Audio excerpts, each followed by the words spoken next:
Baiklah, selamat berjumpa kembali dengan saya, Setiawan Hadi, dalam mata kuliah Grafika Komputer pertemuan ke-12.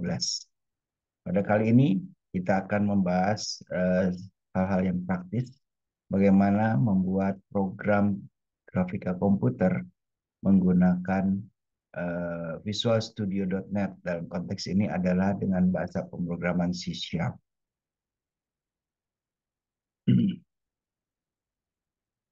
Nah, sebagai pengantar, pada kuliah kali ini kita akan membahas framework internal Visual Studio yang dasar, yaitu GDI Plus. Ya. Dan kita bisa menganalogikan komponen dalam Windows diibaratkan sebagai kanvas, atau sebuah kanvas, ya, seorang pelukis. Nah, aplikasi grafis akan menggambar objek grafis dalam kanvas tersebut. Nah, sebelum kita lanjut kepada teknik pemrogramannya, kita harus menyadari bahwa sistem koordinat yang kita gunakan berbeda dengan sistem koordinat Kartesius yang digunakan dalam matematika. Dalam sebuah sistem komputer, koordinatnya berbeda dengan sistem koordinat Kartesius. Dalam koordinat Kartesius, ujung kiri atas itu adalah eh, bukan 0,0, tetapi dalam sistem Windows ujung kiri atasnya itu adalah 0,0. Sehingga terjadi pembalikan. Jadi ini dilakukan dengan formula Y Windows sama dengan height dari Windows-nya dikurangin nilai Y Cartesian. Nah, ini yang perlu dipahami sehingga tidak terjadi kesalahan dalam menampilkan gambar. Jadi sekali lagi, dalam sistem Windows 0,0-nya itu ada di kiri atas, bukan di kiri bawah, tapi sekali lagi di kiri atas. Demikian. Nah, dalam konteks bahasa pemrograman C# yang dibuat oleh Microsoft dalam platform Visual Studio.net, kita akan memanfaatkan pustaka grafis standar GDI Plus dengan menggunakan perintah using system.drawing. Secara umum, kita akan merubah panel yang kita gunakan atau objek yang kita gunakan menjadi grafik dengan perintah create graphics. Kemudian untuk menggambarnya, kita menggunakan perintah grafis. Ini contoh saja, draw line, menggambar garis. Nanti secara detail kita akan bahas cara ini secara lebih. Nah, objek grafis itu sebetulnya tidak banyak, ya, karena semua bisa dibangun dari objek yang primitif. Misalnya garis. Garis itu dibentuk oleh dua buah titik. Katakanlah dalam konteks ini PT1 dan PT2. Garis tidak memiliki bentuk dua dimensi, ya, sehingga tidak mempunyai area dan sebagainya. Lalu kumpulan garis, ya. Nah, yang pertama itu garis lurus, yang kedua adalah garis patah di sini. Ini sebetulnya kumpulan garis. Lalu ada arc atau lengkung. Arc lengkung juga sebetulnya ini memiliki formula tertentu. Kemudian ada kurva atau curves, ya. Umumnya kita tahu namanya Bezier curve, kurva Bezier. Nah, ini lines, arc curves itu tidak memiliki area. Nah, objek grafis berikutnya yaitu ellipse. Ya, sebetulnya dia memiliki area. Ya. Dan ellipse itu memiliki batas, boundary, kiri atas dan kanan bawah. Dan karena ellipse ini memiliki area, maka kita bisa mengisi dengan warna di dalam area tersebut. Ya. Tidak harus selalu boundary-nya biru, fill areanya biru, bebas. Demikian juga dengan rectangle. Rectangle persegi panjang jelas ada ujung kiri atas, kanan bawah, dan dia memiliki fill area. Kemudian kalau kita perhatikan poligon di situ, sama juga. Poligon adalah objek dua dimensi yang memiliki bentuk yang tidak regular. Bentuknya bisa bebas. Dan dia memiliki juga area, fill area. Lalu ada juga gambar. Gambar, ya karena kita bicara grafis, jadi kita tidak akan bahas. Lalu ada juga string, teks, ya, yang kita gunakan objek grafis. Nah, berikutnya kita akan lihat atributnya. Tadi objeknya, sekarang di sini atributnya. Nah, atribut itu ditentukan oleh pen untuk garis. Pen itu punya ketebalan, punya tipe pennya, apakah garis lurus, atau patah-patah, atau kombinasi lurus patah lurus patah. Dan yang kedua adalah brush. Brush itu untuk mengisi area. Ya. Bisa juga dipilih warnanya, brushnya. Bisa warna solid, bisa tekstur, bisa berupa pattern, bisa juga gradien, ya gradasi warna. Itu brush. Lalu ada font. Font itu sebutnya string format, ya, untuk menuliskan teks. Ya, font mengikuti font yang diinstal di Windows. Kemudian ada bitmap yang merupakan gambar tadi saya sebutkan. Ini atribut grafis. Nah, kemudian ada atribut lain yaitu warna. Nah, tentunya para mahasiswa sudah tahu warna yang muncul di layar kita itu adalah kombinasi dari red, green, dan blue. Dan ada satu nilai yang namanya opacity atau nilai alpha atau nilai transparency. Ya. Jadi kalau kita pakai C#, warna itu ditentukan oleh tiga komponen ini, red, green, dan blue. Dan perintahnya adalah color from RGB. Ya. Dan kalau kita lihat kombinasi 255 R-nya, green-nya 150 dan blue-nya 0, itu akan menghasilkan warna orange seperti ini. Itu atribut tentang warna. Nah, kalau ingin belajar mengenai bagaimana memprogram GDI, ya, kita bisa lihat ada link internet banyak, ya. Juga ada buku Graphics Programming with GDI Plus. Tapi memang sebagai informasi, jarang sekali orang memprogram dengan GDI Plus karena ini memiliki salah satunya selain kemudahan, kesederhanaan, tidak perlu install library yang lain. GDI Plus ini lambat, ya, sehingga orang lebih senang kepada library OpenGL atau library yang lain yang di-attach ke dalam Visual Studio sehingga bisa berjalan lebih cepat. Tapi kalau mau belajar tidak ada salahnya. Ini link dan banyak sekali link kita bisa temukan di internet. Nah, bagaimana kita memulai sebuah aplikasi Visual Studio? Ini overview dengan singkat. Ya, kita bisa install visualstudio.net dengan gratis. Ini adalah versi gratis yang kita gunakan. Tidak ada tiga jenis. Ada Visual Studio Community, Visual Studio Professional, Visual Studio Enterprise. Ya. Dan kita bisa download. Memang cukup besar download dan kita akan butuhkan waktu. Tapi silakan, linknya dekat dengan di sini. Jadi langkahnya kita install Visual Studio.net. Dalam konteks ini kita pilih Community Edition. Ya. Kalau profesional dia di download free, tapi terus akan mengalami permintaan memasukkan serial number. Tapi kalau community tidak. Ya. Setelah terinstall, kita jalankan Visual Studio-nya. Ya. Jalankan Visual Studio. Lalu kita pilih namanya Create New Project. Ya. Kemudian kita create new project. Kemudian kita pilih Windows Form App.NET Framework C# jenis projectnya.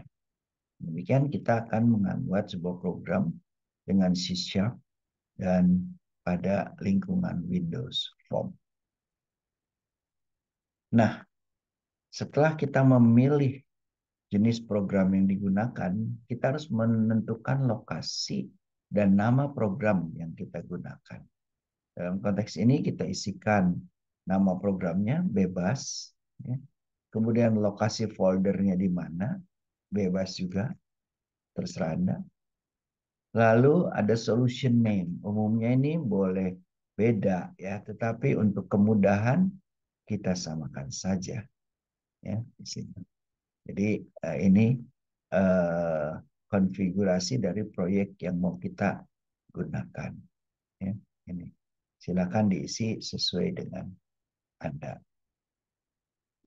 Nah, setelah kita selesai mengisi, kita akan ditunjukkan dengan tampilan desktop dari Visual Studio.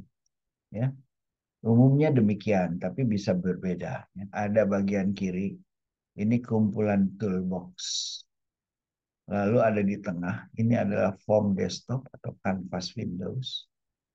Di bagian kanan itu adalah Solution Explorer, konfigurasi dari program yang kita gunakan. Dan ada hasil kompilasi. Di sini ada hasil kompilasi yang bisa kita lihat kalau dikompilasi beres, berarti tidak ada error. Nah, mari kita mulai membuat program dengan C#. Setelah Anda berhasil menginstall, lalu membuka programnya, lalu mengkonfigurasi programnya, kita akan membuat program untuk menggambar titik-titik di dalam sebuah kanvas. Nah, ini problemnya adalah kita akan menggambar pixel. Kita gunakan dua buah text box. Ini point X, point Y, yang bicara koordinat yang akan kita isi dengan sebuah titik. Lalu ada button gambarkan dan button bersihkan, dan ada toolbox panel. Ya. Nah, ini harus kita tahu karena ini semua ada di ininya ada di toolbox semuanya.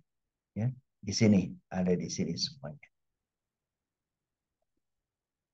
Nah, jadi setelah jalankan Visual Studio, kita akan memasang komponen toolbox, yaitu text box 2 buah, button 2 buah, dan panel 1 buah.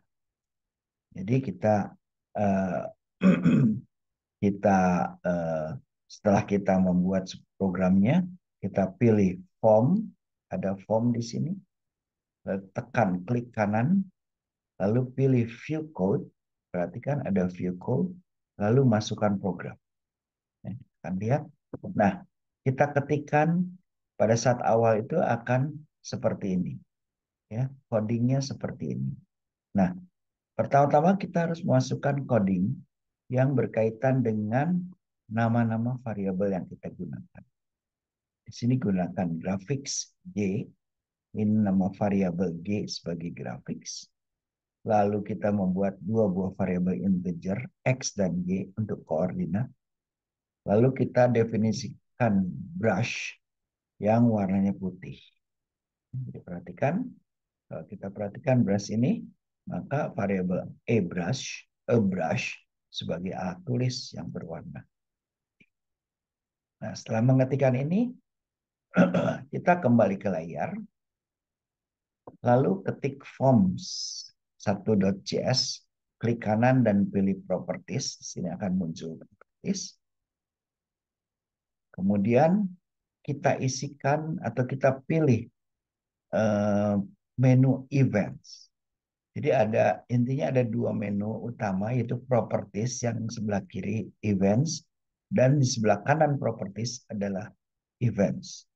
Dengan mengetik klik events, kita akan menemukan events yang namanya load. Nah, kita double klik load ini. Ya. Setelah pilih events, kita double klik, ya, maka akan masuk ke dalam coding. Dan jangan lupa kita ketikkan kode untuk mengaktifkan panel sebagai kanvas. Ingat, kalau kita perhatikan di sini ada kanvas C besar. Ini adalah nama variabel untuk kanvas yang kita akan gunakan. Dan jangan lupa didefinisikan pada saat membuat awal. Ya. Nah, setelah itu setelah masukkan code load, kita akan mengisikan kejadian atau event bagaimana menggambar pixel. Ya. Jadi kembali aktifkan form, double klik button, kemudian kita akan masuk isikan kode ini. Ya. Pada saat penggambaran, kita akan ambil tulisan atau angka pada poin X, text box poin X, dan text box poin Y, kita konversikan ke variabel integer X dan Y, ingat tadi. Lalu kita menggambar. Nah, dalam konteks ini tidak ada menggambar titik sebetulnya, tapi menggambar rectangle dengan warna ebras warnanya putih, kemudian pada koordinat X dan Y, dan ukurannya cuma 1 pixel. Kita bisa bermain-main di sini dengan merubah ukuran. Nah, kemudian kita kan punya 2 button. Button yang lain adalah clear. Ya, kita klik button bernama clear screen, lalu isikan kode berikut. Canvas.refresh kurung buka kurung tutup. Ini digunakan untuk membersihkan layar. Nah, kalau semua sudah tersetup demikian, kita akan lihat ini program lengkapnya. Ini program lengkap untuk menggambar sebuah titik atau titik-titik di dalam kanvas, ya, dan kita akan dapatkan hasilnya. Ya, ini ada elemen definisi, ini elemen pada saat form di load, yang ini elemen menggambar titik pixel, dan ini elemen membersihkan layar. Kalau ini sudah benar, kita run programnya, lihat ada start di atas di dalam menu Visual Studio, kita akan lihat seperti ini. Kalau lihat contoh di sini, kita perhatikan. Di sini ada 100-100, berarti titik ini atau rectangle ini ada di koordinat 100-100. Kemudian kita bisa menggambar beberapa, banyak, terserah. Ya, banyak titik. Kalau kita sudah selesai, kita clear screen. Nah, kira demikian ya. Ini menggambar secara mendasar ya, menggambar titik. Nah, dalam perkuliahan disediakan yang namanya modul praktikum. Ya. Para mahasiswa bisa belajar dari praktikum secara lebih detail mengenai bagaimana pemrograman dengan C#, VDI, dan lebih mendalam. Di sini kita akan belajar sistem koordinat, operasi matriks, transformasi objek, rotasi, penskalaan, sharing, dan translasi. Ini dalam 2 dimensi ya, bukan 3 dimensi. Lalu transformasi komposit, ada graphic path namanya. Dan ini salah satu keistimewaan dari Visual Studio.net. Lalu ada transformasi citra, matriks transformasi warna, lalu ada color matrix, dan sebagainya. Ya, silakan dibaca modul ini secara gratis buat peserta mata kuliah ini.